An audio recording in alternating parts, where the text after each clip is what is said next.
This is the Samsung Galaxy S9. Alors yo tout le monde, bienvenue dans cette nouvelle vidéo. Aujourd'hui je vais vous parler du Galaxy S9. En fait je ne l'ai pas eu depuis très longtemps, je l'ai il y a quelques heures à peine. Donc je ne peux pas vous faire une vidéo où je vous teste le téléphone, où je vous donne vraiment des fonctionnalités qui se trouvent à l'intérieur. Mais ce que je vais faire plutôt, c'est que je vais vous donner un peu mon ressenti après quelques heures d'utilisation. Alors je ne l'ai pas acheté, pas encore. Du coup quand je l'achèterai je vais faire le test. Mais en attendant je remercie Jumia parce que grâce à eux Samsung m'a prêté ce téléphone histoire que je le teste et que je vous donne mon avis. Alors, la première chose qui arrive, c'est qu'au niveau du design, lorsqu'on regarde ce téléphone de cette face-là, on a l'impression d'avoir un Galaxy S8. Mais lorsqu'on le retourne, on se rend compte directement qu'on n'a pas affaire au Galaxy S8. Et à l'époque où je l'avais pris pour le tester, ce qui m'énervait en fait avec le Galaxy S8, c'était le fait que le capteur d'empreinte digitale, il se trouvait là. Et il se trouvait juste à côté de l'appareil photo, ce qui faisait qu'on avait tout le temps les doigts sur l'appareil photo. Et quand on prenait des photos, dès qu'on veut prendre une photo, c'était dégueulasse, après on était obligé de le nettoyer. Ce que Samsung a fait, c'est qu'ils ont écouté les utilisateurs et qu'ils ont changé l'emplacement du capteur d'empreinte digitale qui se trouve maintenant en dessous.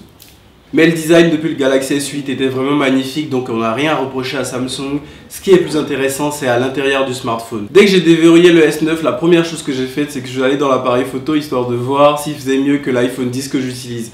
Alors là maintenant je peux pas vous dire parce que j'ai pas vraiment eu le temps de tester à fond cet appareil photo histoire de voir s'il fait mieux. Mais ce que je peux vous dire c'est qu'il fait des photos absolument époustouflantes. On sent vraiment la différence par rapport à tous ses prédécesseurs. C'est le premier appareil photo monocapteur qui fait d'aussi belles photos que j'ai vues.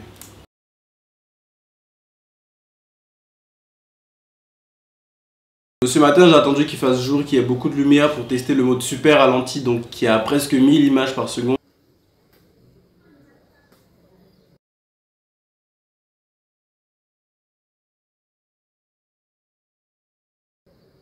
Et ce que je peux te dire, c'est que c'est assez compliqué à faire. De 1, c'est en 720p, donc la qualité d'image n'est pas très top.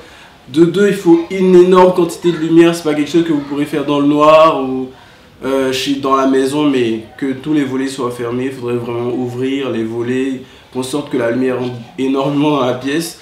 Et de 3, c'est compliqué à mettre en place. Donc pour mon premier avis dessus, je trouve que c'est assez dur, quoique c'est quelque chose de super cool. Mais je vais vous montrer une vidéo que j'ai faite en mode super ralenti. Ce qu'on peut retenir de tout ça, c'est que le Samsung Galaxy S9 est un smartphone qui a beaucoup de promesses et qui a l'air vraiment génial.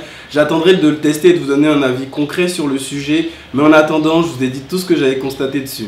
On se retrouve bientôt pour une prochaine vidéo et pourquoi pas le test du Samsung Galaxy S9. Abonnez-vous et à bientôt. Jumia Mobile Week, les meilleures offres de smartphones de l'année, du 19 au 25 mars 2018.